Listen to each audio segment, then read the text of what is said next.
গুলশানের বৈঠকে আজ জামায়াতের অংশগ্রহণ। দেশে ফিরছেন তারেক রহমান। গুলশানের 196 নম্বর বাড়িতে প্রস্তুতির শেষ পর্যায়ে। আমাদের বাঁচান, তেহরানে আটকে পড়া বাংলাদেশিদের আকুতি। হুঁশিয়ারির সময় শেষ, এবার শাস্তি। নেতানিয়াহুকে ইরানি সেনাপ্রধান। এতক্ষণ শুনছিলেন সংবাদ শিরোনাম, এবারে বিস্তারিত। সংস্কার প্রশ্নে রাজনৈতিক দলগুলোর সঙ্গে মঙ্গলবার জাতীয় ঐকমত্য কমিশনের দ্বিতীয় দফা বৈঠকে অংশ নেয়নি বাংলাদেশ জামায়াতে ইসলাম। তবে বুধবার অনুষ্ঠেয় বৈঠকে অংশ নেবে দলটি। এ বিষয়ে ইতিবাচক চিন্তা করছে জামায়াত। মঙ্গলবার রাতে কালবেলাকে বিষয়টি নিশ্চিত করেন জামায়াতের সহকারী secretary general doctor AHM Hamidur Rahman Azad. তিনি জানান, তারা বুধবারের বৈঠকে অংশগ্রহণ করার বিষয়ে ইতিবাচক চিন্তাভাবনা করছেন। জানা যায়, মঙ্গলবার দুপুরে 11:15টার দিকে আনুষ্ঠানিকভাবে ঐকমত্য কমিশনের সংলাপ শুরু হয়। তবে জামায়াতের কোনো প্রতিনিধি দল যোগ দেয়নি। এই বিষয়ে দলটির নায়েবে আমির ডক্টর সৈয়দ আবদুল্লাহ মোহাম্মদ তাহেরের কাছে জানতে চাইলে তিনি বলেন, আমরা অংশ নিচ্ছি না। এর বেশি কিছু তিনি বলতে চাননি।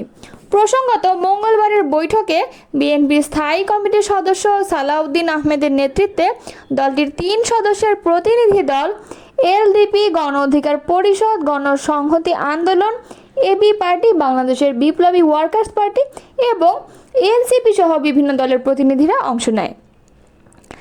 জাতীয় ঐকমত্য কমিশনের একটি সূত্রের দাবি, মঙ্গলবারের বৈঠকে জামায়াত থাকবে না। বিষয়টি দলের পক্ষ থেকে জানানো হয়েছে। কারণ হিসেবে তারা বলেছেন, গত 13 জুন প্রধান উপদেষ্টার লন্ডন সফরে বিএনপির ভারপ্রাপ্ত চেয়ারম্যান তারেক রহমানের সঙ্গে হওয়া বৈঠকের যৌথ ঘোষণার মাধ্যমে তাদের ইগনোর করা হয়েছে। প্রতিবাদ স্বরূপ তারা মঙ্গলবারের বৈঠকে যোগ দেবে না। কমিশনের পক্ষ থেকে 2 ঘন্টা পরে হলেও তাদের যোগ দিতে অনুরোধ করা হয়েছে বলে জানা গেছে। জানা যায়, জাতীয় ঐকমত্য কমিশনের বৈঠকে জামায়াতের প্রতিনিধি দলে নেতৃত্ব দিয়ে থাকেন নায়েবে আমির ডক্টর সৈয়দ আবদুল্লাহ মোহাম্মদ তাহের। ঈদের আগের বৈঠকে তার সঙ্গে ছিলেন সহকারী সেক্রেটারি জেনারেল রফিকুল ইসলাম খান ও হামিদুর রহমান আজাদ। আসন্ন জাতীয় নির্বাচন ঘনিয়ে এলে ও তারিখ সুনির্দিষ্ট হলে দীর্ঘ 17 বছর নির্বাসিত জীবনের অবসান ঘটিয়ে শিগগিরই দেশে ফিরতে যাচ্ছেন বিএনপির ভারপ্রাপ্ত চেয়ারম্যান তারেক রহমান। দেশে ফিরে রাজধানীর গুলশানে এভিনিউর 196 নম্বর বাড়িতে উঠবেন তিনি। বিচারপতি আব্দুস সাত্তার সরকারের সময় 1.5 বিঘা জমির উপর নির্মিত বাড়িটি খালেদা জিয়ার নামে বরাদ্দ দেওয়া হয়েছিল। 3 bed, drawing, dining, living room, swimming pool সহ আধুনিক সুযোগ সুবিধা রয়েছে ওই বাড়িতে। এত বছর বাড়িটি তার নিয়ন্ত্রণে থাকলেও নামজারি করা ছিল না। অন্তর্বর্তীকালীন সরকার গত 4 জুন বাড়িটির নামজারির কাগজ খালেদা জিয়ার হাতে তুলে দেন। আগে মাল্টিন্যাশনাল কোম্পানি ব্রিটিশ আমেরিকান টোব্যাকোর সিইও এই বাড়িতে ভাড়া থাকতেন। 6 মাস আগে তিনি বাড়িটি ছেড়ে দেন। এরপরই তারেক রহমান থাকার উপযোগী করতে প্রয়োজনীয় সংস্কারের উদ্যোগ নেওয়া হয়। বাড়িটি এখন পুরোপুরি প্রস্তুত বলে সংশ্লিষ্ট সূত্র নিশ্চিত করেছে। 1981 সালে রাষ্ট্রপতি জিয়াউর রহমানের মৃত্যুর পর তার স্ত্রী বেগম খালেদা জিয়াকে এই বাড়িটি বরাদ্দ দেওয়া হয়। এটি গুলশানে তার বর্তমান বাসভবন ফিরোজার পাশেই অবস্থিত। উল্লেখ্য, এর বাইরে ঢাকা সেনানিবাসের ভেতরেও আরেকটি বাড়ি খালেদা জিয়াকে বরাদ্দ দেওয়া হয়েছিল। বিগত আওয়ামী লীগ সরকারের সময় সেনানিবাসের ওই বাড়ির বরাদ্দ বাতিল করে খালেদা জিয়াকে সেখান থেকে বের করে দেওয়া হয়। বিএনপির বিভিন্ন স্তরের নেতাকর্মী নিশ্চিত করেছেন, নির্বাচন ঘনিয়ে এলে এবং তার তারিখ সুনির্দিষ্ট হলে তারেক রহমান দেশে ফিরবেন। ইতিমধ্যে তার স্ত্রী ডাক্তার জোবাইদা রহমানও লন্ডনে ফেরার আগে বাড়িটি ঘুরে দেখে গেছেন। এছাড়া 1981 সালে তৎকালীন রাষ্ট্রপতি হুসাইন মোহাম্মদ এরশাদ সেনানিবাসে প্রায় 9 বিঘা জমির উপর নির্মিত আরেকটি বাড়ি খালেদা জিয়ার নামে বরাদ্দ দেন। 2009 সালে আওয়ামী লীগ সরকার ক্ষমতায় আসার পর খালেদা জিয়ার সেনানিবাসের বাড়ি থেকে চলে যাওয়ার জন্য প্রথম নোটিশ পরে আদালতের মাধ্যমে উচ্ছেদ করা হয়। 2010 সালে ডিসেম্বরে শহীদ মইনুল হোসেন রোডের বাড়ি থেকে উচ্ছেদের পর খালেদা জিয়া কিছুদিন ভাই শামীম ইস্কান্দারের বাড়িতে ছিলেন। 2012 সালের 21 এপ্রিল ফিরোজায় ওঠেন তিনি। 111 সরকারের সময় 2007 সালের 7 মার্চ তারেক রহমানকে গ্রেফতার করা হয়। 2008 সালের 3 সেপ্টেম্বর জামিনে মুক্তি পেয়ে 11 সেপ্টেম্বর চিকিৎসার জন্য সপরিবারে লন্ডনে যান তিনি। তখন থেকেই সেখানে অবস্থান করেছেন তারেক রহমান। লন্ডনে থাকাকালে 2018 সালের 8 ফেব্রুয়ারি খালেদা জিয়া কারাগারে যাওয়ার পর দলের ভারপ্রাপ্ত চেয়ারম্যানের দায়িত্ব পান তারেক রহমান।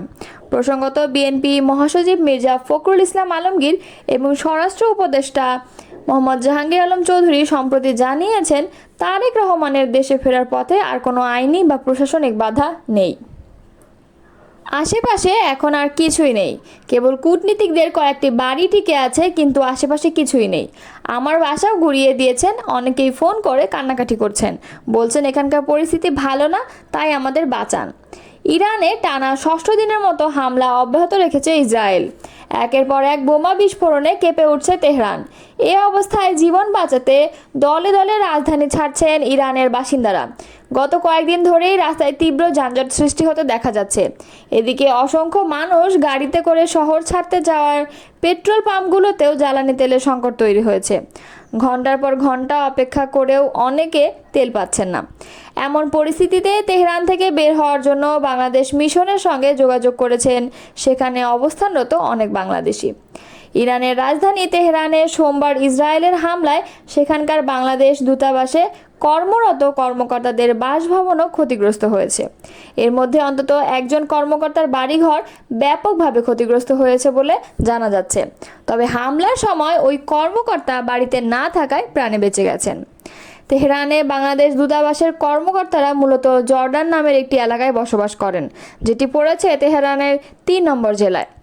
ওই এলাকায় ইরানের রাষ্ট্রীয় টেলিভিশন ভবন সহ বেশ কিছু গুরুত্বপূর্ণ স্থাপনা রয়েছে, যেগুলোতে সোমবার ঘোষণা দিয়ে হামলা চালিয়েছে ইসরায়েল।